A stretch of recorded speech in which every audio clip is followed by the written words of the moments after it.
Welcome, it is 6:30. Our meeting is called to order. It's on the front table. No problem. Okay, we're going to be having an executive session at the end. Okay. Any other additions or deletions? Okay. Please look at Selectboard Minutes from May 18th, 2026.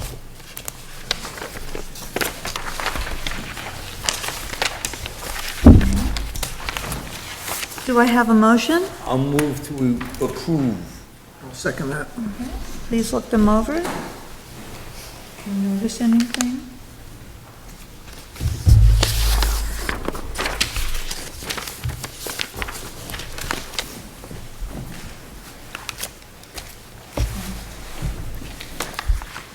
All those in favor of approving the minutes? Aye. Aye. Sandy, were the pay orders in our packet the amount? It's the same amount, yep. The same amount. So this is as of June 2nd, 2026, for the amount of $139,877.24. I'll move that we approve the pay orders. Second. Okay, please look them over.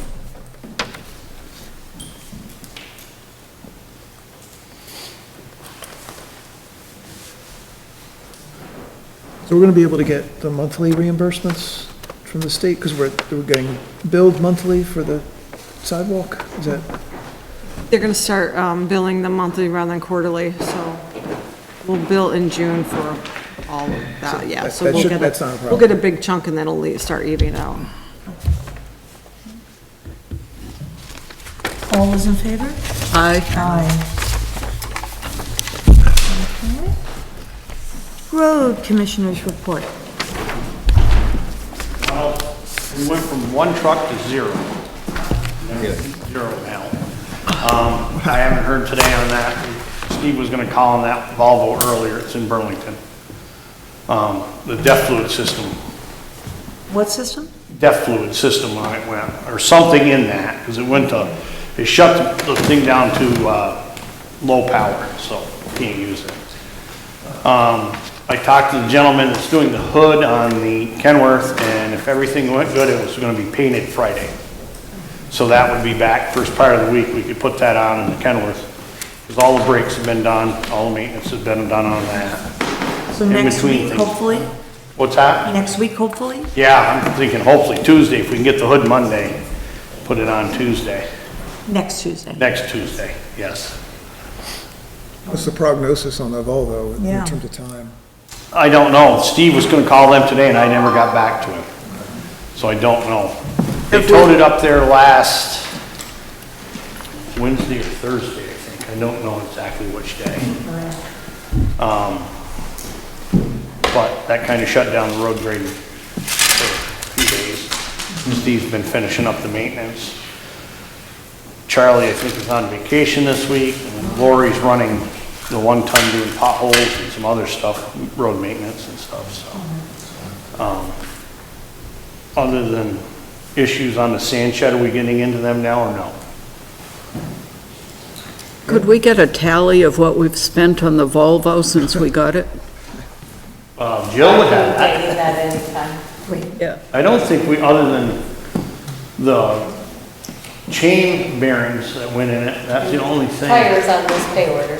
Oh, the tires, yeah. Yep. That's standard wear and tear, that doesn't matter what a truck it is. Seems it's to gonna have tires. qualify under a lemon law. It has not been a good piece of equipment. No. Why? I think it's been broken down quite a bit. No. I think not to my Steve's knowledge. fixed it.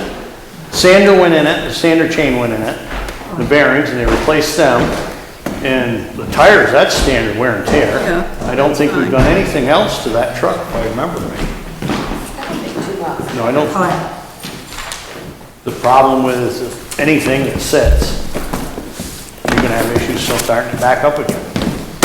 And the big problem with not buying new is you're gonna have to pay maintenance on old. I keep saying that, and It's hard to get through, but that's the problem. Combine me next year. Yeah, well, you should have 2 new ones coming for next year, really. Well, Because you're that far behind, because that Kenworth is gonna have another shot of something going wrong, when you're gonna end up putting another big chunk of money into that. Well, we hear Sure. you, that's why we got a capital Exactly. plan in place to try to spread this Yeah. out. We can't- Exactly. We can't just Hopefully. drop down, 500 grand in 1 year. Yeah, well, should have been done Yeah, it should have been, but it was, so. 4 years, 5 years ago now. We are where we are, right? I know, but it's, when you're picking on maintenance part of equipment, that's part of it. When you run older stuff, you have to fix it. So. But other than that, I don't think there's anything else, is there, Sandy? Summer paving projects? Paving? Summer. Oh, yes, tomorrow morning. Yeah, oh, and the other, one thing you are doing is Depot Street's gonna be closed Friday on. They're gonna be bomagging that Friday, and then Monday they're doing water main, starting water main on that. So Friday is Depot Street and Monday is the water main? Yeah, so that street's probably gonna be closed for at least a week. I've already talked to Waters up here, so they know to go around. I Right. didn't wanna just dump that in there, that it was gonna get closed and stuff, so. And that's gonna be closed, did you say for a week? Yeah, I would guess most of next week. So the summer paving, they're gonna do down by the Trestle Bridge? Is that what we're asking for? They're gonna do trestle, oh, you mean down on the end by the fire station? Yeah. There's a section between, at the end of Depot Street, that's part of the fire district issue. And there's a section there that was paved from Railroad Street up and was stopped by the fire station. There's a section between there to the bridge, they're gonna bomag that up, and then they're gonna skip the bridge, and they're gonna just pave the other side, because it's gonna be too small an area to really bomag. So they're gonna, what'll happen is it'll be paved from the railroad tracks to the Locker Street, where we left off, I think, 2 years ago, back over the bridge to connect to the new pavement that's coming down Depot Street. So it'll be all one piece. So we'll get rid of all that roughness on the bridge, the potholes. So that's part of like our paving contract with whoever Wilk or whoever we're using? Yes. Okay. Yeah. Yeah. So that's part of our normal paving budget? Yeah, So we're that'll not be part of, that section there will be part of the normal paving budget. Okay. How And do we're not you- doing the part, sorry. Oh, sorry. Or the up, 140 towards Tinmouth, we're not doing that up there? No, that's a I don't class think there's 2. been a grant, We do that only when we get a class 2 grant. Okay. But we should, I mean, what other areas are we gonna pave with the town's paving money? well, there's 2 or 3 more we're looking at tomorrow morning. One's down at Wickham Lane, Wickham? yeah, is one of them, and then Steve was gonna pick the other 2 today. I thought you were talking about the transfer station too. And he was talking at that too, Okay. paving that. And we're right there on that end of town. Yeah. Right. That's just a jump across the river. 'Cause How he are said it we- broke up. I haven't been to the transfer station quite a while.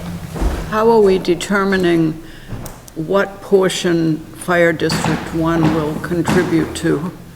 Basically, there's a straight line at the end of Depot Street where the road starts to flare. That's getting cut off right there.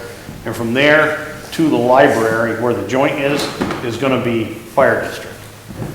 And then that straight line basically, which would be railroad, I guess that's still Railroad Street, over the bridge until the railroad tracks is gonna be town line. Okay. That's nothing to do with what happened in the road. Well, they did have another incident of some break. How do you describe it? You've made the turn as if you're going to the bridge, and there's a pile of rubble there with cones and things, but there's also road damage. Very little. That's part to a new valve they put in last fall. We actually put it in December and couldn't pave it back then. It's just a short piece of road shoulder that broke in there when it got done. That would have been paved separately if it wasn't going to be all paved now as one piece. Okay. That has to be cleaned up. Then we were going to clean that up, and then Waters moved in and covered it up with some more stuff. But they put a new valve in there last year so they could shut that blow off down. That blow off couldn't shut off.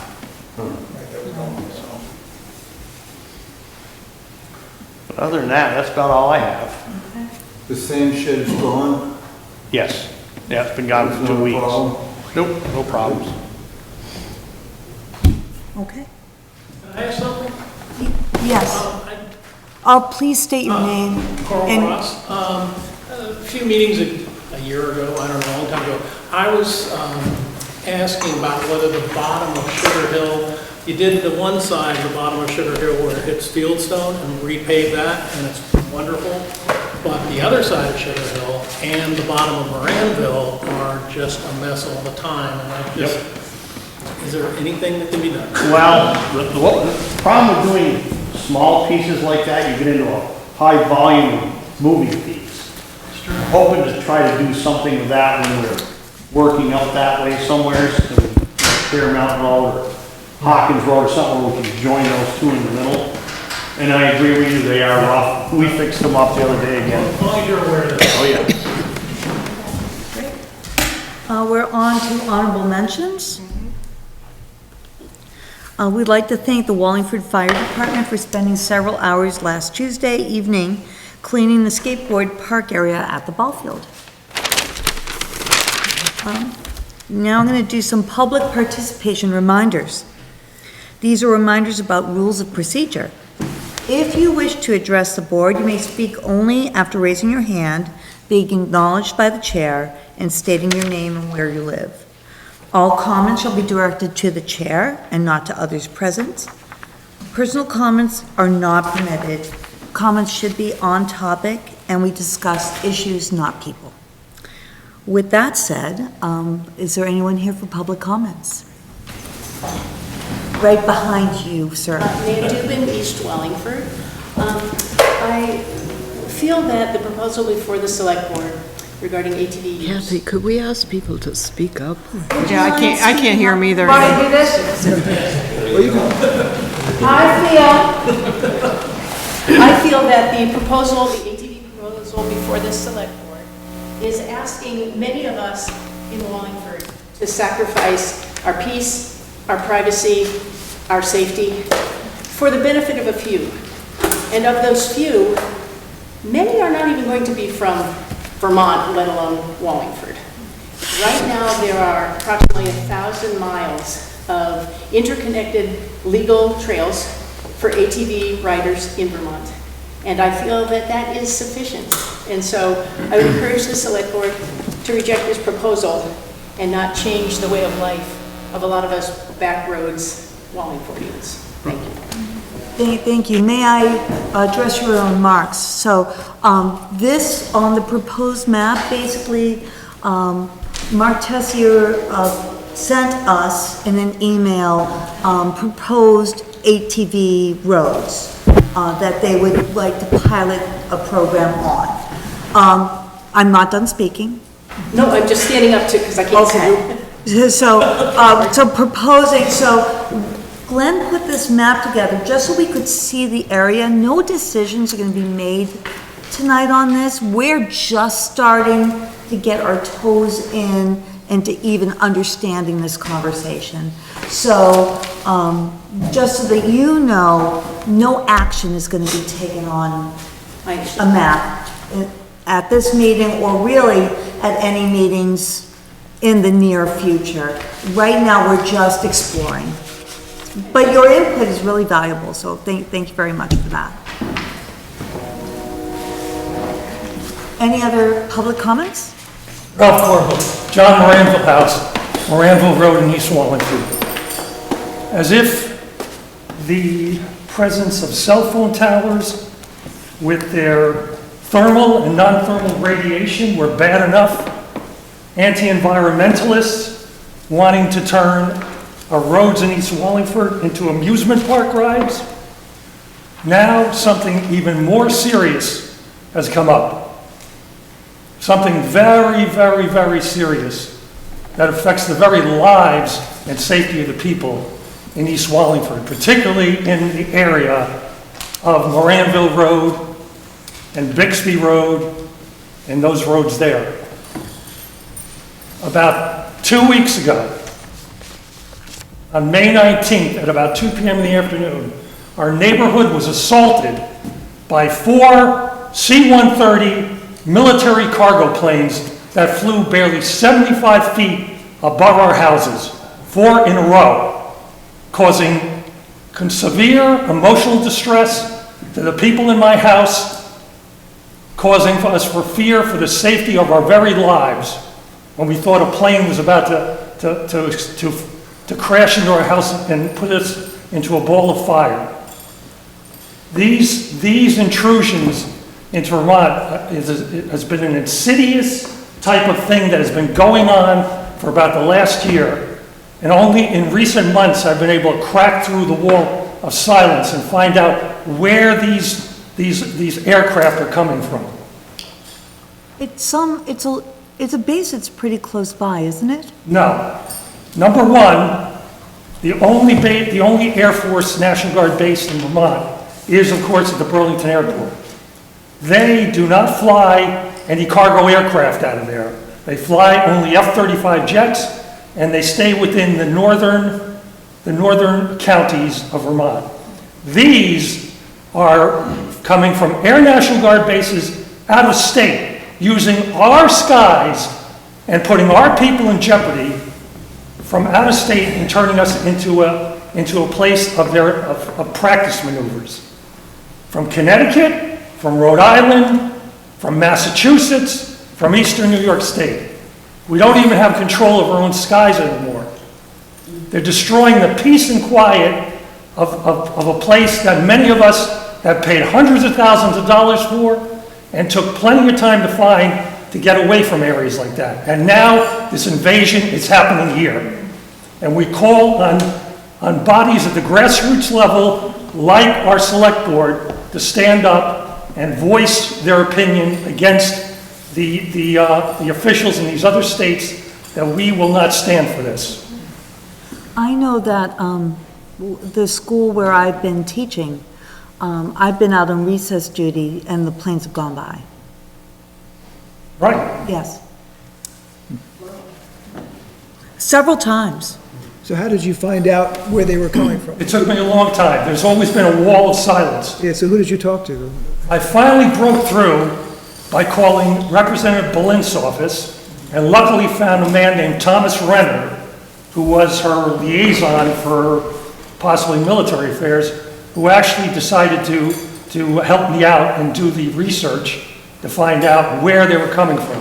Because in the past, you could call all of these public relations offices at these bases. No one would ever pick up the phone. You could leave messages. You would never get them returned. Finally, he was able to break through, find out where these bases were, and I was able to do further research and find out what was going on. And did you say, were they Air Force or were they? What they call Air National Guard. Air National Guard. These are cargo transport planes, about 100 feet long, weighing approximately 80,000 pounds, with wingspans half the length of a football field, that in case of any kind of mishap, could take out an entire neighborhood in a ball of fire. Well, they fly incredibly low. They were barely Like 35 feet over my house, Okay. and my house walls were shaking. I mean, you could see, Out of Rutland. They take off out of Rutland. they take off out of Rutland. Yeah, so they're just taking off. What? They don't flying yet. They take off from Rutland. No, they don't go out of Rutland. They're coming from Air National Guard bases in Connecticut, Rhode Island, and Eastern New York State. Okay. There are no bases for cargo airlift planes out of Vermont. So Becca Ballant's office said that they were going to look into it. No, the only thing he did was did the research for me. They decided not to go any further. Okay. So now that I find out, I'm calling on grassroots elected bodies like the select board to help us to stop this from destroying our neighborhood. We'd like, possibly, I've done research, the governors of these states, like the governor of Vermont, are empowered. They are they are what they call the supreme commanders of their National Guard. They can tell them to stop doing these low-level flights. Okay. I mean, there's nothing we can ever do about about high altitude flights, obviously with military jets and even the cargo planes, but we should not have our lives put in danger by planes flying barely 75 feet over our property and causing severe emotional distress to the people there. It's an outrage is what it is, an outrage. And I hope if you will take information that I give you to make contact with the governors of these states. Well, thank you for your comments this evening. I wasn't quite sure where to go with this when I saw it myself. Yeah, I've seen it too. yeah. I try to find out some data Yes. on how often it happens. I'll approach you afterwards with all the information I have. Okay, thank you very About all much. this contact information I've got now. Thank you. Okay. Other public comments? Carl Rossi, Yes. Wallingford. I did want to, having been on a board for many years, although certain reporters criticized my activity while I was on that board.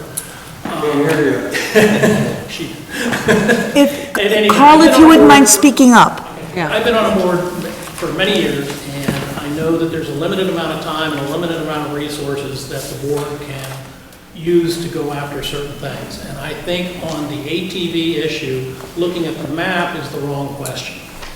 If in the end you're not going to approve it, you're fortunately, and for all good reason, not going to change what we do today for ATVs, why bother looking at the map? And I think that instead of approaching it that way, why don't you look at whether you would ever allow ATVs on any road, and then move on if, the answer is the wrong answer for that. Okay.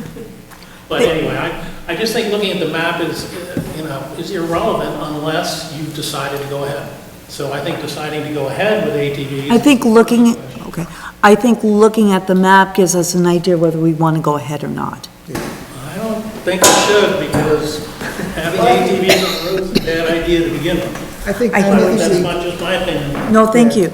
and we did the map to help people visualize Exactly. what was being proposed, Yep. so they had a better idea. No.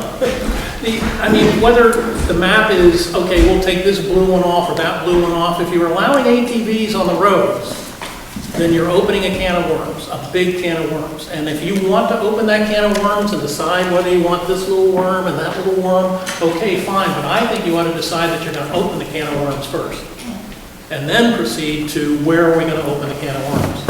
And I, of course, would very much like you to say, no, we're not going to open the can of worms, and save all that time and effort that you're going to put into looking at the worms. Well, thank you for your comment.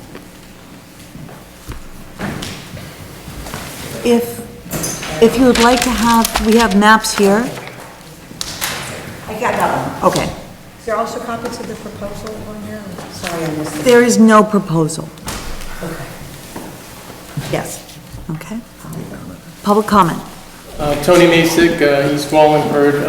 Looking at the map, since we have a map, it looks like it would go right by my house. And also, when you see in East Wallingford, it looks like the trails are sort of pointing at the National Forest, going up Wallingford Pond Road and then up on Centerville Road. That's a good way to try to get into the National Forest, and it's something that is done illegally now, a lot more than should happen, and it's something that you, if you go ahead with this proposal, would certainly encourage a lot more of. And I don't think that people are going to follow any map that you put out. It's going to be all or none. Thank you. Thank you. Other public comments? Yes. Yes. Doug Blodgett, I also live on Sugar Hill Road, and would echo these concerns that you've heard already about ATVs. I have additional concerns about, even if you were to consider what kind of enforcement provisions we could have. Seem like we're challenged with police protection already for all kinds of other issues. So, I'm not sure what would stop some commercial ATV activity if they were allowed on our public roads, and that certainly would definitely impact our way of life. So, I share these concerns with these others, and would just urge you to think really, really carefully about adopting that. Thank you very much. Other public comments? Yeah, Luke Molaski, Hartsburg Road. Great conversation here so far. I'd like to just say that we're all talking about ATVs. Well, what's the difference between the on-off-road dirt bikes we're seeing that come around, flowing by to go leaf peeping, right? So you got the motorcycles that have the straight pipes that go screaming up and down dirt roads. I guess, what's the difference? We're concerned about our roads, possibly tearing our roads up. Our roads need love anyways. I don't know if you've driven these back roads, like do we own a grader? So let's think about what the revenue this could bring in for the town. Lead by example, you have the town of Benson. They have the same program. They have laws in place for these folks that operate them. And they open their town, they have DOT approved helmets on. These side-by-sides, UTVs, not just ATVs, these are UTVs with roll cages that are safer than your car. So they're made of steel versus aluminum. So you can wreck your car, yeah, have at it. You're gonna be safer in a side-by-side UTV with a 5-point harness on and a steel roll cage. I think we're just focused on the negative here. We need to look at the positive of what this could bring for the town. The map looks great. I like the map. I think whoever designed it, we can really benefit from it as a community. So, thank you. Thank you. Okay. Public comments in the back? Yeah, I'm Bob Munson from Butterworth Road. Again, great conversation. Someone was saying that there's thousands of miles in Vermont to already ride these things. That's because there's other towns that are willing to listen to us and, at least let us get the program started to see if it's liked by other people or not. So, I know there's a lot of you that don't have four-wheelers, and there's a lot of us that do. And thank you. Thank you very much.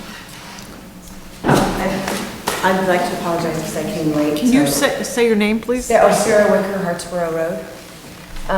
So forgive me if this has already been brought up by other people. I was just curious if, we have people go between their houses and farms on Hartsboro Road already using their ATVs. I understand that it's really convenient, but it's local traffic. People are basically using it to get back and forth, to do chores and visit neighbors. I'm assuming this would be people from all over the state and all over the country. It would be basically inviting lots of people that aren't necessarily locals to come. So, my question is, we already have a problem sometimes with speeding on Hartsboro Road, and there's a lot of children and there's a lot of animals. So what's the enforcement if we suddenly have hundreds or even more than that of additional vehicles joyriding on a tiny dirt road? Are we going to have a policeman that stays on that road? I don't know. Was that part of the proposal? No increase in our sheriff presence. Yeah, it's already an issue because it's a residential street with a lot of families. I just wonder if we really want to encourage hundreds and hundreds more people to be driving on a tiny road with livestock. It seems dangerous. If there's not some kind of law enforcement. Also, can you tell me, is it required for people to be over 16 and licensed to drive ATVs, just like a car? I believe it is, yeah. Okay. So at least they have some driver's training. I just wasn't sure if that was the case. Thank you. Thank you. Other public comments? Okay. We're now going to move ahead to ATV use of town roads. We have a proposed map. So again, just to clear what happened here, Mark submitted a list of roads that they were proposing opening up to ATV traffic. I put it on a map just so we could all visualize what he was asking for. That's been circulated so people get an idea of what's being proposed. So my name is Mark Tester. I'm the one that proposed this. I I go ATVing all over the state, in New Hampshire, Maine, and there's other people that, you know, go down country. There's a lot of people that can't transport their ATVs. So my thought was not so much bringing people out, but accommodating some of the people that live in town. Right now, the state law says if you have an agricultural ATV side by side, you have the yellow or orange sticker on the back, or red, whatever it is, the triangle, and you don't overdo 25 miles an hour, you're allowed for farm use only on the roads. That's right now, that's a given. So if you did that, you're going from farm to farm, not neighbor to neighbor, but farm to farm, farm to field. You are allowed to ride your ATVs on the roads. So I proposed this path. We had a meeting. My thought was just to give an alternative instead of having to waste the gas and drive for 3.5, 4 hours to get to a spot where I can go ATV riding. I mean, there are trails in Ira and West Rutland and Middletown Springs and, you know, in Pollitt, Danby. So you could go, you know, again, you got to transport to ride those trails. So my thought was, if we can get on some of the roads in town, there's no difference between running a car on the road or running an ATV. You've got better visibility out of the ATVs now. You have a helmet on, and as you said, you're in a full roll cage. If people speed, they're subject to bigger penalties than people in cars speeding on the back roads. So, and that depends on how the town, if they want to set up the ordinance accordingly. I've read a couple, it's an $800 fine if you're caught with no registration or, you know, violating the rules of the town. So there's big penalties out there. I heard a lot of concern about, well, back to the map, that's what we're talking about. The reason I picked these roads, I was trying to visualize possibly getting access to private land for riding. And by doing these roads, it allows us to get, or it has a possibility of allowing us to get onto private property to ride, to join some of these trails together. The federal government, when they were here at one of the meetings, said that they would work with us, you know, with the possibility of looking at some of the national forest on some of the unused thousands of acres of land that no trails go near, and allowing possibly ATV use on those roads. That would probably be a fee. It can also be a fee to the town, you know, if we're concerned about,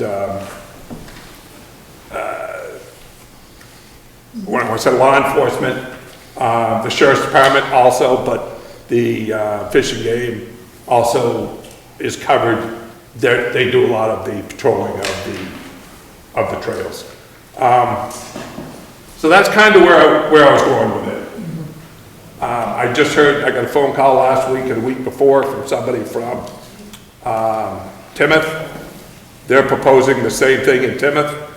That's going in front of the general town. I guess they're having some open meetings up there. From what I understand, I haven't got all the details. On the ballot. Yeah, but they're opening up. Danby was iffy. I know West Rutland allows it. Ira allows ATV use. Matter of fact, I was riding up there Sunday. You know, and as far as, like I said, I ran into 3 machines. Nobody was doing over 25 miles an hour. So you get cars on the back roads doing 35, 40. These machines, they're not going that fast. You have way more visibility out of them. You know, and as far as the road damage goes, I put a lot of miles on, and a lot of the roads up north are all town roads, and you see very little damage to the roads. If I could just for everyone's benefit, to just elaborate on the map a little bit, you'll see some gaps in here, like when you come down Sugar Hill Road, and then we pick up again on Church Street. And I didn't know all this, so maybe not everyone does. the east side of 140 is controlled by the state, so we can't, as a town, we can't decide to allow ATVs on that section of 140. The west side of 140 is something that's under town jurisdiction. We can allow ATVs on that road. So the way Mark proposed here, when it looks like there's gaps, he actually has to get down the village using Church Street instead of going down 140, and again, for that reason. Same with Route 7. We can't, as a town, we can't grant access to Route 7. I don't even know, Route 7 is actually a different classification than Route 140. It's like a US. Once a club in the area is established, then the state ATV club will work with us and the state of Vermont to get permission to ride 7 and 140 for short distances. Right. But that's why, for those of you looking at the map, that's why there's some gaps here and it's not continuous, is because we don't have the jurisdiction over that. And you'll see a lot of A's and B's here, and that's just something that Google Maps puts in there when you draw a route. It puts an A at the start and a B at the end. They don't really mean anything. So that's just to give you a little more perspective on this map. Other comments? Kathleen Ross from East Wallingford. Looking at a map is putting the cart before the horse. You're talking about connecting private lands. You get a change of ownership. You might have those trails change overnight, and now all of a sudden you're looking at a different set of town roads that are more appealing for the convenience of those riders. I think we have to address the concept.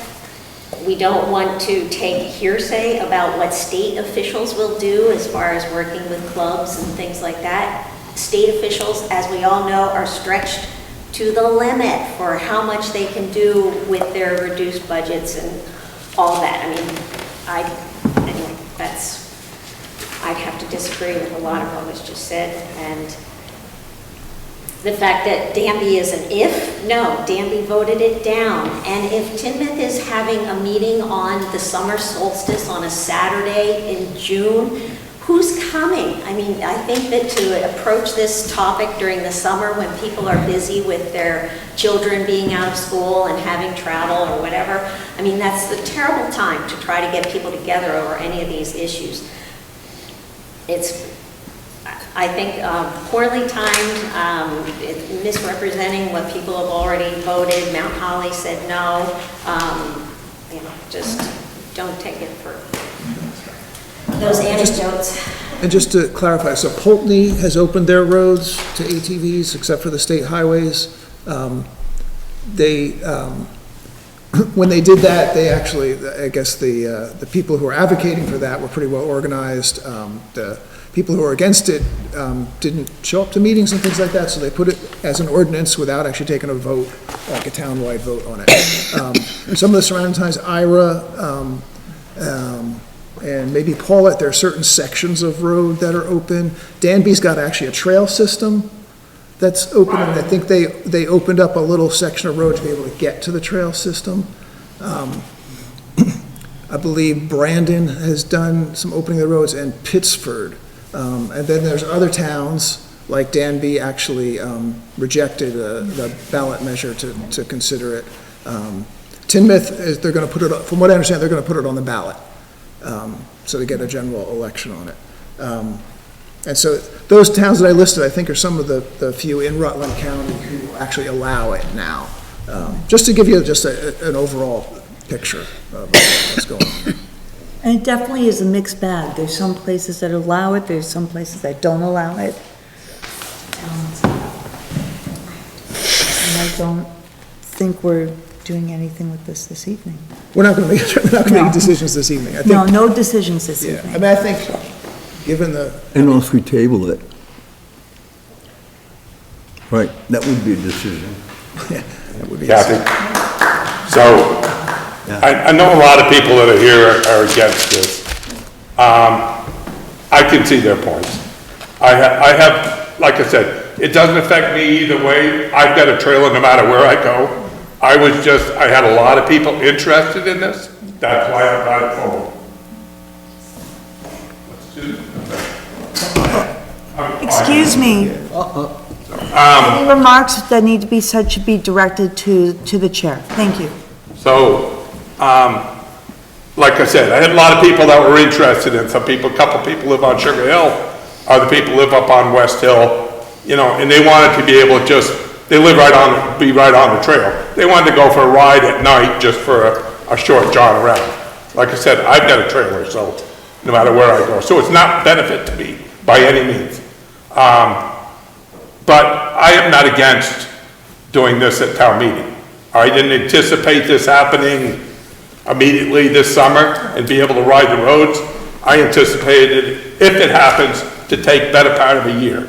So it just, there's a lot of education and a lot of people that are against it. And I think once we get going in it, you'll see a lot of people for it. So that was my intention. The proposal was simply to get the thought out there, to get thinking about it, what the good points and bad points, and having discussions like this. So if this kind of meanders through the summer, I mean, maybe a 1 month trial. Just 1 month. If it doesn't work, you end it. If people don't like it, then it ends. But that's up to you. That's up to you folks. But you could take this until the town meeting day, have a public hearing sometime later on in the fall, do it at town meeting, that's fine. You know, like I said, I'm just the messenger. I just thought it would be nice for the town and give a little more draw to the town of Wallingford for somebody to come in and spend a little money. I mean, I've seen some of these towns, you know, these ATV riders spend a lot of money in town. So it's just, you know, that's all. I've just, like I said, it can wait until town meeting. You can propose it, you know, have a couple public hearings about it, put it out to vote, that's fine. I just, like I said, I'm just throwing it out there. We're just trying to gauge, you know, we're doing our research, what other towns have done, trying to gauge public sentiment in town and see what's going on. So unless some people have some new comments to make, if you have. I have some. And can I let Rob Barker put his hand up first, please? Yeah. I don't share the optimism about this becoming popular. I don't want to put it in front of the voters because with this, it's going to get voted down. But if the advocates for this, there's no town meeting referendum or anything. You make the ordinance and you get a petition with 5% of the voters on it. You give it to us, we give it to VCLT, and it goes on the ballot, and people can go up or down, but I'm not willing to put that to the voters. Okay. Yeah. Do we have any other comments right now on this? Comments back here, yes. What does need to be done to put that to the voters? What he just said. I think just what Rob said is Yes. he asked what needs to be done to put it to the voters. Huh? He asked what needs to be done to put it to the voters. You have to get 5% of the people who are voters to sign a petition that says, whereas we, the undersigned, would like this ordinance, and then you write the ordinance voted on, and it will be voted on. That's how our government works. I thought you said something about you weren't going to do it, which I don't expect you to do. I mean, I thought I heard you say something about, you know, you brought that up, and you said you weren't about to do it or something. No, I'm opposed to it. Yeah, okay. I'm opposed. Other comments? Yes? Yes. I actually just want to thank you a lot for explaining this, because I don't ATV recreation. Comments need to be I'd like to thank directed to this me. gentleman for bringing that up, because I thought it was really interesting. And actually, I just want to say that, I mean, I don't know how other people feel, but I certainly would never want to interfere with my neighbors and community members enjoying the outdoors and carrying on with their lives. I understand that these are like super useful tools. I just would like to say that I really think that's great. But inviting many hundreds of other people to do the same. And I would say the same if it was cars. I actually, the motorcycle thing on Hartsboro Road is a real problem. I mean, it's terrible. It's no slam on the people here doing it, but inviting hundreds of other people to do it, I think is really risky. So that's all I wanted to say. You had a comment? I agree with. What's your name? And your name, please state your name. I live on George Barbash, I live on Sugar Hill Road, and people drive ATVs up and down Sugar Hill Road already, and they're just neighbors, and that's fine with me, I don't mind that. But if people start coming from other places and more of them, I think it would be too much. I mean, people walk on the road, they ride horses, ride bicycles. Someone has sled dogs that walks up and down the road all the time, and it's, I think it'd be a lot of ATVs riding up and down. I mean, I don't mind the ones that are there now. And I just look at it, it's not their neighbors. We're all neighbors. We look after each other. Yeah. Sorry, I didn't mean to speak. No problem. Yeah, I just wondered, did you see what them dogs are pulling? Yeah. Excuse me. An ATV. Comments, excuse me. I'm sorry. They're going about 5 miles an hour. Yeah, the dogs are pulling an ATV. Any other comments? Zach Maneri, East Wallingford. So it's a heated topic, this whole ATV, but if we're looking throughout the entire state, there's numerous towns that have opened up certain sections of roads, which I believe that the board also needs to get in touch with some of these towns and see the rules that they adopted. Whether it's, you have to have it registered, you have to have it insured, you have to get a sticker through the town, whether it's a $10 fee, it's got to be visible on your machine. There's a lot of pros to this, but there are some cons. I understand people's points of view. Other things people don't realize is during the winter time, we have snowmobiles that drive everywhere. You can drive a snowmobile right to the gas station. You cross Route 7 all the time. I used to ride snowmobiles for many years. ATVs are a little bit different, obviously. We got 4 wheels, but as a rider, we're not, and it's the responsible ones. Yes, it's just like in a vehicle, you're gonna have irresponsible people driving drunk, blah, blah, blah. But the majority of us that ride ATVs are responsible. We're just looking to go out with our families, go for a little ride here or there, and enjoy what Vermont has to offer. And I really hope that the board looks at all these other options that these towns have implemented already, and then we put it to a vote. Thank you. I just say that we are actually talking to other towns. Yes. That's right, thank you.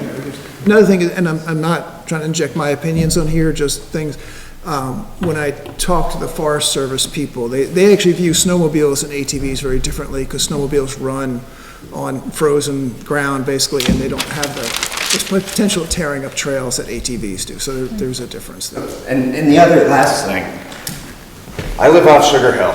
There's been numerous times where we've had lost hikers, people injured.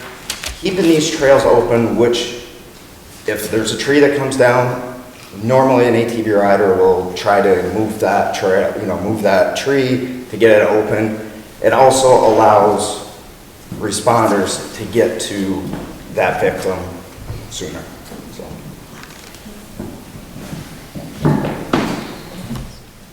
I just wanted to make sure the board knows not a single town that's contiguous with Wallingford allows ATVs. Not a one. And as far as the emergency thing is, nobody's saying that emergency vehicles are not allowed to use ATVs. Nobody's saying that. I don't think he said that. I think what he said. Addressed me? I don't think he said that. I think what he said was the ATVs keep the trails cleared out in case someone does have to get in there. He didn't say anything about ATVs going on the road. Right.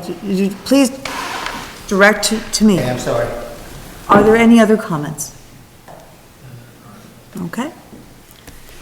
Are there any other comments? I don't know, he's talking behind me, so I wasn't sure if you wanted. Okay. Mandy, but just a question about what was just said, because are we talking about ATVs clearing the roads like Sugar Hill and those roads of downed trees? If a responder needs to get through, I'm not sure. I think the talk was about trails, about helping to keep trails open when trees fall and such. Like the trails that are on the map? No, so I think as this gets going, and there's trails that are open, whether it's on the Green Mountain National Forest property or private property, if a hiker gets lost, the ATV trails that were open would allow easier access onto the trails for first responders, whether it's fighting a forest fire. I'm not sure. I just want to say that we need to keep this civil. We're talking about an issue, we're not talking about people, and I feel we might be going down that road a little bit. So just to remember to keep decorum during this discussion. No, I just want to say thank you, because I just didn't understand what trails we were talking about, like the Sugar Hill, the road, or like forest land. I think they're talking about that if trails were to open, that they could help keep trails safe. Yeah, and I believe, and Mark, you may know this, or somebody else might know it, I believe right now, in the section of the National Forest that's in Wallingford, there aren't actually any ATV, any traffic allowed. No. Okay. Right. Class 4 roads, though. Class 4 roads. Oh, no. In the National Forest. Not in the National Forest, no. Right. Excuse me. But there are ATVs going up into the national forest on the trails. That's what I understand, yeah. I mean, I've seen them. Yeah. Tony Masick, East Wallingford. Yes, there are ATVs that try to go in the National Forest. That's why they have these big metal gates across to keep them out. I mean, yeah, the ATVs go around, but so do the dirt bikes that come here for leaf peeping season. You go out there anytime at all, they're up there. You see them driving around, they go under the gates, they go everywhere. They fly down the roads, they're taking photos of the leaves. That's what they do, and they're gone. They're doing the same thing to our roads. I don't see the issue. I think. Any other comments? As far as the dirt bike? Yes. I would say two wrongs don't make a right. That allowing ATVs doesn't stop dirt bikes. Well, the dirt bikes are legal, but you can drive. I can go down to Central Vermont, buy one, go put a plate on it, and drive up and down the road as much as I want to, because I'm paying to register it, and I'm paying to insure it, I have a helmet on, it's street legal. I think the point was they're also not allowed on National Forest. No, we're not talking National Forest, talking about roads. Trump I don't really just care about signed National an Forest. executive Riding out there. order allowing Across the roads. Yeah, he didn't. Yeah. Okay. Cindy Miller, East Street. What's the board's next step with this? That's a good question. I think we're still gathering information on what other towns do and seeing which path we want to take. We have not made any decisions at this point. Yeah, basically, I think we still have to decide part of this is getting input, we're talking to other towns, we have to decide what our next step is going to be. Yes. I move we table the ATV ordinance. Okay, we don't have any ordinance. No, the study of it. I move we table the subject. And just not discuss it anymore? No, you gotta have a second. Somebody. I'm trying to clarify what your motion is, that we just don't discuss. It's to table, and it So needs to a second, table- and it voted on immediately, and then we stop talking about it So if we table it. is your motion to table any investigation into having? Table the study of it, ATVs. table the subject. Not that we're not gonna take it off the table, but we're not gonna talk about it anymore now. Now. You mean at this meeting? Yeah, no, I mean any meeting. We're tabling it so we don't spend time on it anymore. So you're saying table it indefinitely? That's what you do, you don't say when it's gonna be. Do we have a second? Huh? Any second, no? No, so I guess we'll just keep talking about it, won't we? Well, we'll keep investigating it. Yeah. Yes. decide what we're gonna do next. Yes. You know, we could make the decision that we're just not gonna take any action on it. Exactly. Or we could hold a town meeting to discuss it, you know, there's a couple different ways we could go. But I think we're just not, there. It seems like we're not there yet as a board to make that step. And if they want to get a petition. Right. They can always petition on the Then they will be ballot. ready. If the What is 5%? pro ATV people decide they're sick of waiting for us. Just to let them know, you know, Yeah. Yes. the number that they would need. Okay. It's only about 80, where a regular petition to get on a ballot is like 18. So they need about 80. About 80. 80 registered Wallingford. Yes. Okay. So, in regards to all this, though, we're kind of putting the cart before the horse again, because we don't know exactly what, this is just a proposal type thing. So, again, tabling it right now is probably, you know, there needs to be more discussion about this. And you're coming up with a petition, what do you want the petition to say, you know, because we don't know which roads are gonna be on that. So that's a question for another meeting that we, as a community, need to understand X, Y, and Z roads are on this. Right, I think that's something that, like, you know, using Mark's Yes. starting point. Exactly. That you would come up, I mean, if it's a petition, it comes from the people, it doesn't come from us. Sure. And then you would, there's plenty of ordinances out there. Exactly. That you can use as templates, whatever, you could draft something and again, put that forward. That's something that the citizens of Wallingford can do without our involvement. Exactly. Yes. But it would, the petitioner should come up with the ordinance. Yeah. Exactly. Yeah, I mean, that's like I started to say, if you all got sick of waiting for us to deliberate and do more research, we meet it once every 2 weeks, we don't move at lightning speed. You could always take matters into your own hands and come up with a petition. Okay. I'm not sure that's true. So it seems, has everyone who had a comment been able to make a comment? Okay. So with that, we're going to move ahead. Bounce houses. Bounce houses. Oh, no, baseball. Oh, right here. So we're moving on to. What, did we just skip the bank? Big long documents, I was eager to get to bounce houses. I was bouncing right to bounce houses. Because we were supposed to have something signed tonight, but we didn't, because there's a misunderstanding. You just skip that item? Skip the bank loan document. Or do you have something, Jill, on bank loans? No, just the attorney decided to, the bank's attorney decided to throw a wrench in that. And they're saying that it's a bond loan, not, so there's, they decided that today. To throw a wrench in the Some plan. other, So there's some more discussion. so basically, even though we've treated it as a loan.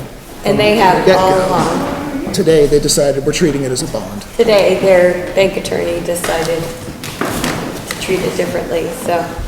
Okay. There needs to be more discussion and investigating on how we proceed with that, with them and some of you. To be continued. So we're moving on to Wallingford Day Bounce House update. That's not Up me. front, Heather? Yes. I just see you looking at her, I'm like, Yes, Jill.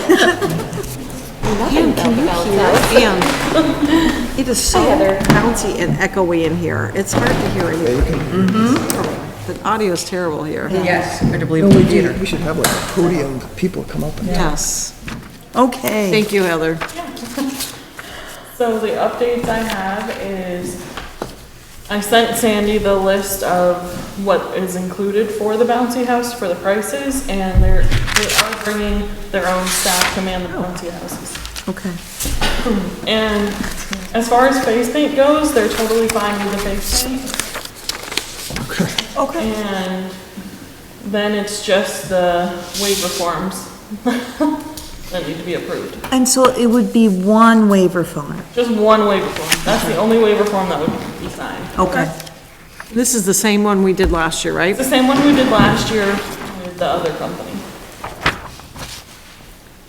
And Wallingford House is fine with the cost of the bounce houses? Yeah.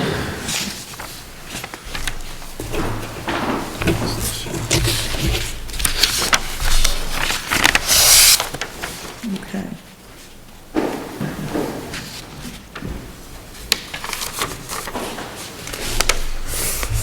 So do we need to just make a decision as to whether we're going to move forward with this? Yeah, if you accept the waiver, if you accept the, you know. If we we'll accept have the bounce waivers, houses same with the new waivers last year.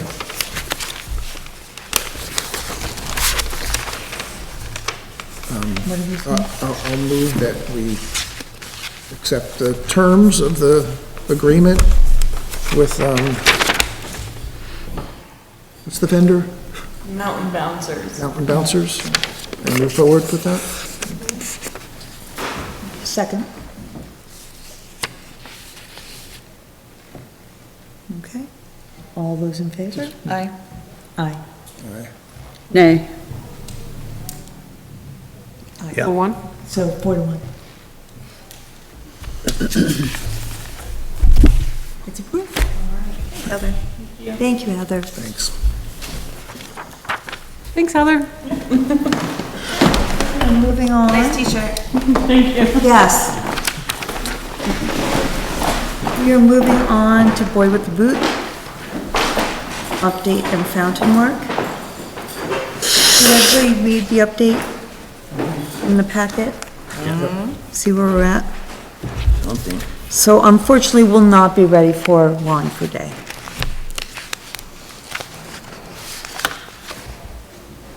Okay. Any other discussion on this? I read the update, and I Yes. don't want to put any pressure on them to meet a certain date, because I want it done well. But at the time that we're talking about the boy, we have to talk about what he's going to be standing in. The condition of the fountain is poor. Yes. I get 10 inches away from it every Monday. Right. It's in need of sandblasting and repainting. Okay. And there's also some interior work that might need to be done. There's a weird seam that creates the circle. Okay. Puts the two parts together, and it doesn't, it looks suspect, like It it looks like needs it's to be looked at. separating? Not really, but it's very rusted. Okay. Back a couple months, Mr. Barker helped get someone locally to give us a quote to sandblast it, paint it, do the interior repairs. It was about $5,000. And obviously, we'd have to bid that. But I'd like it to be in the back of our mind that we'd, say we end up with a little surplus at the end of the fiscal year, that we divert $5,000 to that work and really do a complete job. Okay. Do you think we should get There's- bids now? No, no. He did mention too that, actually, part of it on the outside looks very aged and has a patina. Like, Okay. you might want to conserve that. Oh. You know, the stuff inside is certainly rusty and has to come up, but, you know, on that rim there where people have put their hands on, in a sort of, you know, you have to look at That's it true. to see, but I understood what he was talking about when I saw it, that there would have to be a decision made about whether you want to paint everything, Yeah, you know. yeah, But right. I agree with her, we should keep it, You know. keep going, moving forward on it. And then we'll just see, as we're moving forward on the replica, what funds are available after everything's all done, and what step we can take then. Yeah, I mean, I'm talking by the time we determine that there's some stray money lying around to do it, it's going to be fall, so the work would happen next spring. It's really a year out. Yeah, okay. Okay, so we'll definitely keep it in our minds, and if people would still like to make donations to the Boy with the Boot Fund, we are still accepting, so those donations could be made to Town Hall. Yeah. And we have that one donation, right? So, that I told you about a few meetings back, the Yes, 2,000. the 2,000. And we have money in the fund, too. So we'll just have to see how it all sorts out. Yep. Okay. Wonderful. We are on to review list of owners with unregistered dogs. So we're gonna, Jill's got an update. Well, I was just gonna say, I've been calling and mailing out postcards, so I had asked, I've gotten a lot of people replying back and paying, so I'll have that list for next one. I wanted to give people a chance, because I whipped up a cute little postcard this year and put on the back how easy it was to do it, and mailed out about 30 of them last week, and I've called everybody that answers. So we've gotten quite a few done. Oh, great. But I want to give them another, like this week or so. You know, it's the end of June before the citation goes out. Well, whenever they decide, Yeah. So we can just, bring it up at the next meeting. Yeah, I mean, I can have the list before then, but definitely by next meeting, but I want. Or you can just, you have the letter. Yeah. You could just approve the letter. True. For the delinquent ones that are after she's given the chance, and we can send it out rather than wait till the next meeting. So we all have the letter. Do we approve of the letter? Yes. Can we do that by consensus? I think yes, we can. By consensus, yeah, okay. Yeah, next week, we can mail it out. I'm good with the letter. Okay. I think yes, we have consensus. Okay, good. Great. Okay, we're into agenda building. And I have an item that I would like to add to a future agenda. I would like to discuss Fire District 1, Wallingford Fire District 1. What is it? Wallingford Fire District 1, I would like to add to future agendas. I've been concerned that we haven't really, since I've been on the board, we haven't really discussed things that happen within Fire District 1, like any discussion of the quality of our mains or pipes or any discussion. I think it would be good for us to have a discussion about where everything is. We used to discuss, we asked them if they were gonna dig up anything before we paved, but we never had any need to I have talk to them. asked some questions. I have gotten some responses. I will share that with all of you, and I think this would be a good discussion to have to see where we are. You shared that with me, right, the response from them? One response, there's a couple others. I didn't understand everything they said, and I wish they Right. could ask questions. Yes, so. I think it's a good idea to have it as a discussion. I've always felt very tentative, like we shouldn't talk about how they run because they are a separate entity. That's right. Completely. And they elect, you go to their annual meeting, they elect their commissioners at that meeting. So they could resent us suggesting that we have anything to say.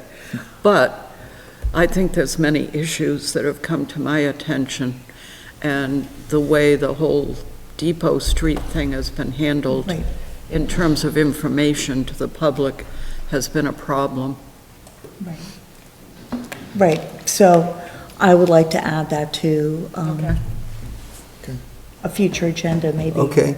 If not the next one, the one after. I'm not sure it's our business, though. I think it's our business, as in the fire district affects our town, and I think it's good for us to have an understanding. That is true, but we Yes. could do that by just going to the meeting, Right, you know? but to know history, to know, you know, the age of things within the system, to have an understanding. Yeah.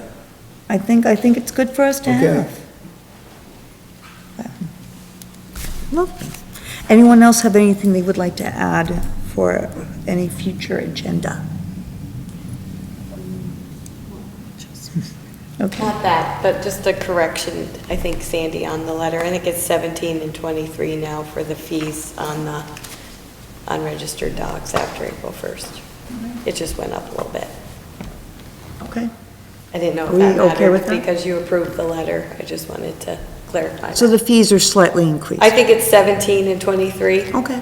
Yeah. But I just wanted to make sure that you approved it, that it's the right amount. Yes, I think we're still good with it. Okay.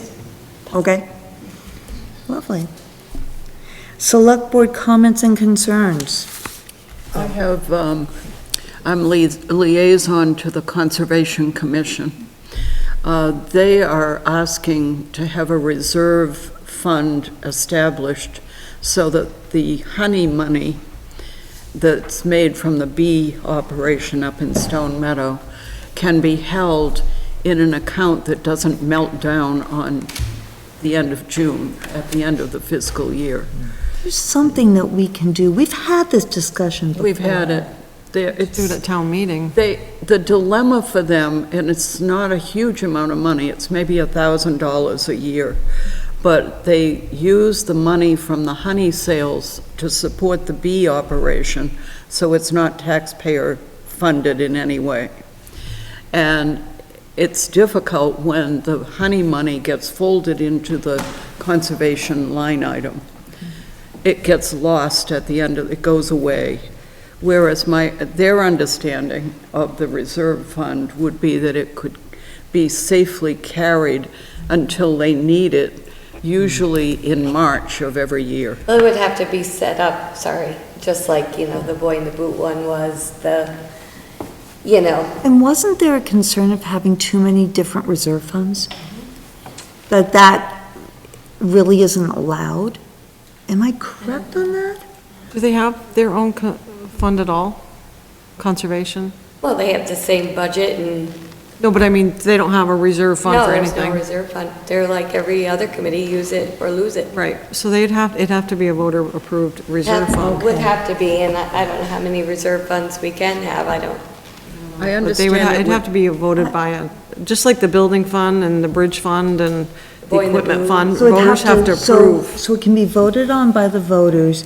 I also am a little bit concerned because I remember Julie bringing up that you really aren't supposed to have a bunch of reserve funds in your budget. Yeah, I don't know. Yes. I could ask. You know, it's all budgeted, it's in a line item, you're still gonna know how much money came Yeah, in it's and how much you're gonna Clearly go out. marked what's honey and what's not. It's If just you- that they have to use it, like the energy and, the. Rec. The They have to difficulty- use it or lose it. The difficulty of managing the honey money is that unexpected things happen. 3 years ago, all the hives were lost Right. during the winter, so that was quite an expense to get new hives, reestablish them, and fortunately, the last 2 winters, they've rolled through and they come buzzing out in the spring. But they can't take the money that the town budgets for Conservation Commission and anticipate that if they're spending for other things. They can't save for a rainy day, or save for a cold winter. They do have a CD, I think, that has about 2,000 in it, and I think that was money one year at the end that got rolled into a CD. This would be, like 10 years ago, maybe? 'Cause I think I looked into it, and that was rolled into a CD. And so, they have to use what they have, but they have that $2,000 CD that can be used if they had unexpected expenses. So we can see about doing that, we just have to have it approved, put it on the town ballot. It would have to For be March, on the ballot, and if voters approve And see if it. voters approve it. Because it sounds like the same sort of thing as with the Wallingford Standard and as with Wallingford Day. Those are donations. This Yes. isn't donations. Honey money isn't donations. Okay, these are sales. It's also not Gotcha. legal for a town committee. I mean, at one of their recent meetings, there was discussion, when the honey money is made, put it in a bank account, separate from the town, and that is illegal. They can't do it, so they're kind of stuck, and they... Okay. I just think it's unnecessary, because you're not gonna run out of money. If the honey didn't match what you needed to buy hives, the select board would just give it to you. I mean, yeah.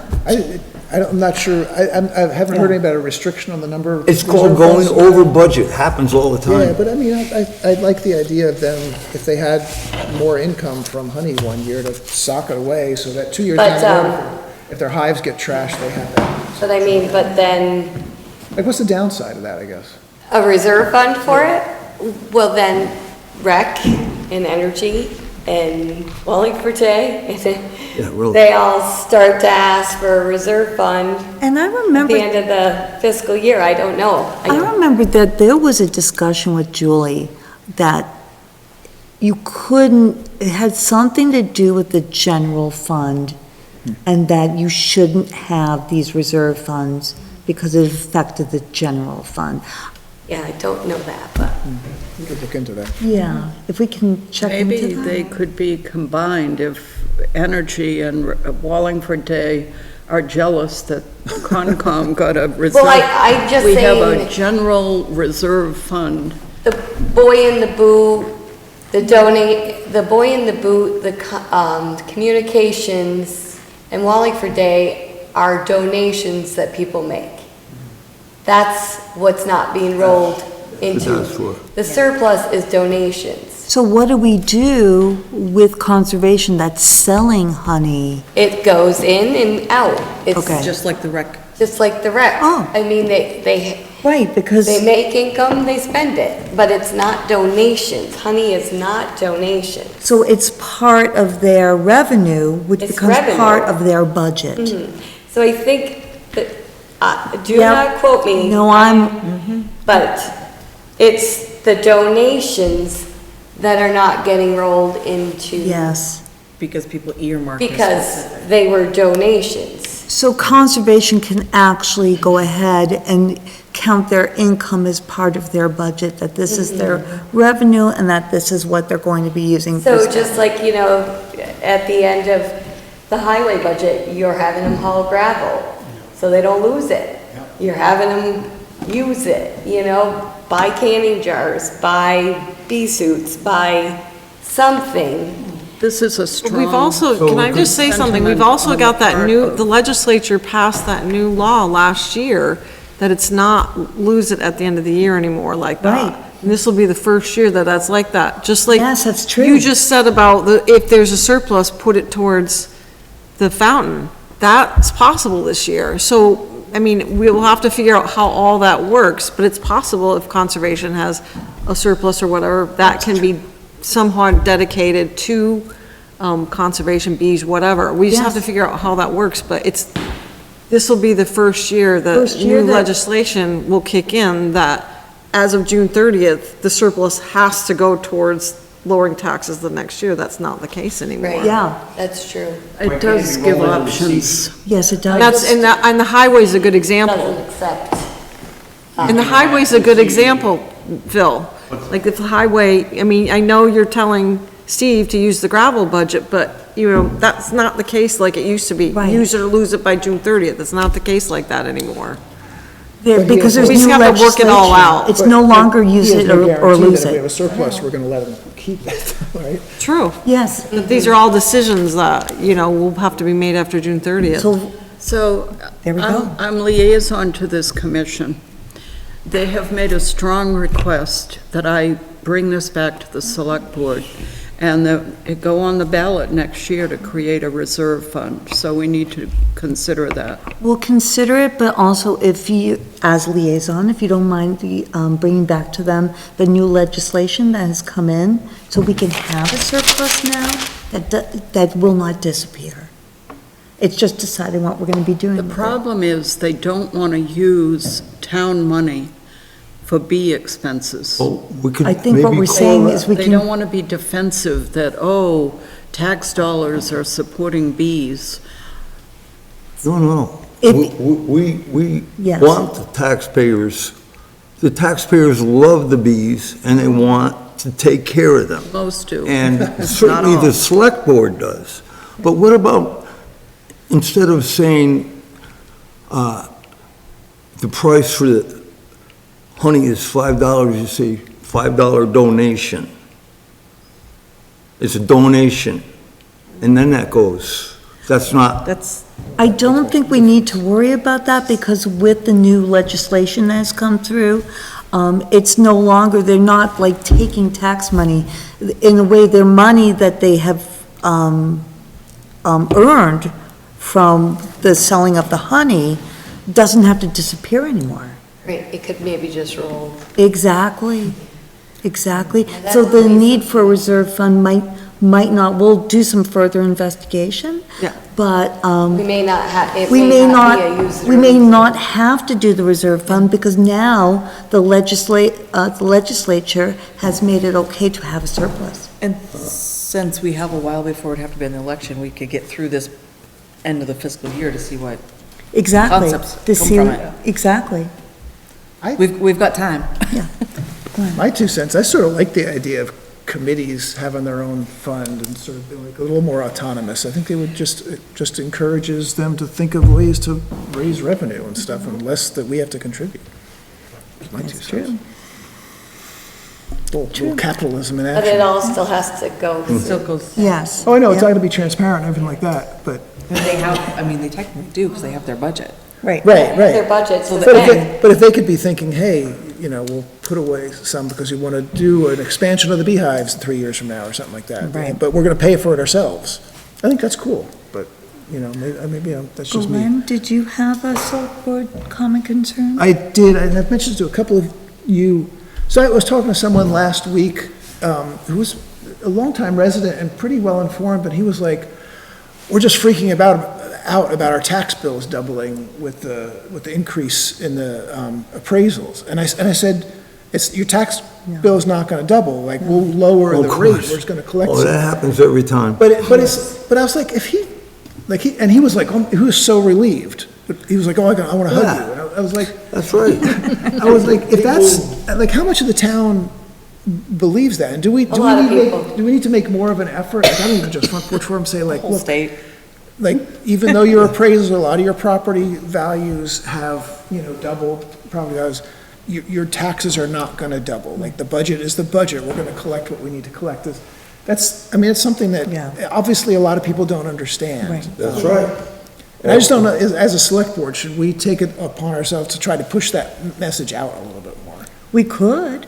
I remember the town clerk helping people who couldn't pay their taxes and letting them know that they could refinance, they could go get a different, they didn't know that. Yeah. And helped a lot of people. But maybe if we put something out as a public service, Yeah, I sort don't of know, like. Front Porch Forum or the Standard or something like that. All the above. I wish, like, Nemrick would have some kind of canned, Yes. deal Right. to put out, but we do have our former writer over there who's, Yeah, I have nothing else to do. because you have nothing else to do. But, if we could find some kind of verbiage to, Yeah. it's not like, I had Isn't somebody like- call today, panicked, and he's like, what's the formula? I said, well, you can't use the new value on the formula for last year because, Right. that would make your taxes double. The rate's gonna go down, Right. but we don't know what the state and the town are gonna set until the Right, rate we is don't know what rate lodged they're and- gonna set. I can be, like, you explained some, like, nuances to me about, like, the state giving credits based on income. I don't even know if we need to go into all that, just like, let people know, like, the rate will adjust. The rate will go down. And our budget will be the Yes. budget, you know, and who knows what the state's budget will be, but, you know. Yeah, if we could try to come up with some wording to put I mean, on I can try to draft something if you want. front porch and Facebook and the July newsletter. Just to put people's minds at ease, and if we write it well enough, other towns are probably gonna go, hey, can we use what you wrote? Trademark it. Right, right. There we go. Okay, thank you. It's a great point, and, you know, I don't have the words to come up with that. On the phone I can when I'm talking to someone, but, you know, We'll to just write make a it. video of you talking. There we go. Nobody wants that. We'll make a TikTok. No. Okay, so we are on to other business. The town has received an $8,000 Better Roads grant to conduct a state-required road erosion inventory.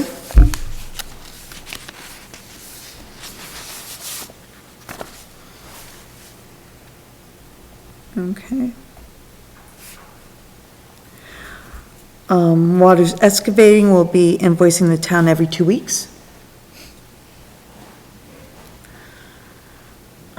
And GPI will be sending bills monthly. I have two items. One, we got an application from Zora Miller for concessions, and I'd like to, she's, lives right across the street, Maria French, and we need another substitute. We have a lot of, we have 4 employees, but they all need, a lot of days off. So I want to make sure we fill in all the days, so I think Zora would be an excellent person to fill in. I know Zora's in Ben's grade, and she is a very responsible. And I second that. And the second item is our summer rec camp. Some time ago, Lori and I brought to you the idea of requiring this year folks pay and fill before the start of the season, and you said yes, and we implemented it, and the season starts June 15th. We have 29 families, 27 have all paid in full as of today for the whole summer. Oh, wow. So it's an excellent way to go. You know, we're not chasing money. It's taking a lot of pressure off Lori collecting it, And I think the camp actually got completely full. it is. It's been full for several weeks. Yes. So we've got almost 8,000 in income from it. So I think pay in full is the way to go from now on. They were signing up in January. Wow. Wow. Coveted camp. Well, I know from my students that I'm teaching that they're very excited to have Counselor Ben again. They call him Benjamin Franklin. Okay. And with that, To executive, Yes. to premature. so I would like to move that we enter executive You need session. to make a finding that premature knowledge would put the the town at disadvantage first, and then vote on that. Okay, do we have language on that, or? I sent it to you and Glenn. You could just make a motion that premature knowledge of contractual issues with Whitetail Construction Could would negatively place the- affect the town. place the town at a disadvantage. Yes. And then everybody, if everybody agrees, then you can move to go into executive session. It's a two-part thing.